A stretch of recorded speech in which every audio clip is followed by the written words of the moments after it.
આમ જોવા જઈએ તો આપણે થોડા દિવસ પહેલા પણ એક માવઠું આવ્યું હતું, એટલે કે 18, 19 અને 20 માર્ચમાં જે માવઠું થયું હતું એ માવઠાને કારણે હાઈ લેવલના અમુક વાદળો હતા. એ પછી છેલ્લા 2-3 દિવસથી જે ઊંચું તાપમાન હતું જેને કારણે આપણે એક અસ્થિરતા બની હતી અને અરબ સાગરની અંદર એક એન્ટી સર્ક્યુલેશન સર્જાયું હતું અને આ એન્ટી સર્ક્યુલેશનને કારણે જે હાઈ લેવલના વાદળ હતા એ લો લેવલમાં મર્જ થઈ અને છેલ્લા 1-2 દિવસની અંદર છૂટાછવાયા કચ્છ સહિતના અમુક વિસ્તારની અંદર છૂટાછવાયા વરસાદ જોવા મળ્યા હતા. જો કે એક સીમિત વિસ્તારોમાં હતા, પણ હવે અત્યારે જે એન્ટી સર્ક્યુલેશન હતું ને એમાં પણ જે ઉત્તર ભારત ઉપરથી વેસ્ટર્ન ડિસ્ટર્બન્સ પસાર થઈ રહ્યું છે ને એનો ટ્રફ છે એ અત્યારે દક્ષિણ પાકિસ્તાન અને કચ્છના ભાગો સુધી લંબાઈ ચૂક્યો છે ને એ જે ટ્રફનો ભેજ હોય છે એ આ એન્ટી સર્ક્યુલેશનમાં અત્યારે મર્જ થઈ ચૂક્યો છે અને અત્યારે 700 HPA લેવલ એક બહોળું સર્ક્યુલેશન રચાઈ ચૂક્યું છે. એટલે કે એ સર્ક્યુલેશન હશે એક પ્રકારની અસ્થિરતા છે જે ચોમાસા દરમિયાન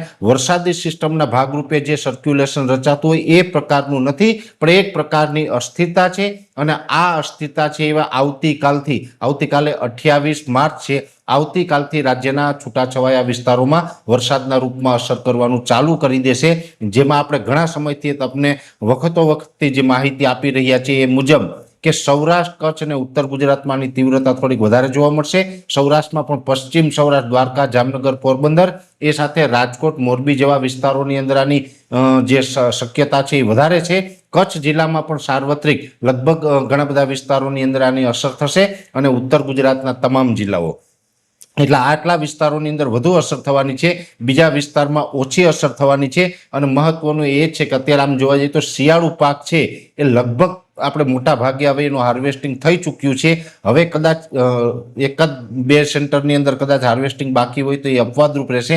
ઉનાળુ પાક છે અને સાથે બાગાયતી પાકો છે, આ તમામ પાકોની અંદર નુકસાની કરી શકે છે, કેમ કે આ માવઠું છે એની અંદર પણ ગયા વખતની જેમ જ ગાજવીજ અને પવનનું પ્રમાણ રહેશે. ગાજવીજ કરતાં પણ જે પવનનું પ્રમાણ હોય છે એ બાગાયતી પાકોની અંદર મોટું નુકસાન કરતું હોય છે. એટલે આવતીકાલથી જે વરસાદ થવાનો છે તેમાં પવનની ઝડપ થોડીક વધારે રહેશે. આમ જોવા જઈએ તો આ સાર્વત્રિક એટલે કે દરેક સેન્ટરમાં આ વરસાદ નથી થવાનો, પણ છૂટાછવાયા વિસ્તારમાં હશે, 2-5 ગામમાં હશે, 10-15 ગામમાં ન હોય, વળી પાછો 2-5 ગામમાં હોય, એ પ્રકારના વરસાદ થવાના છે.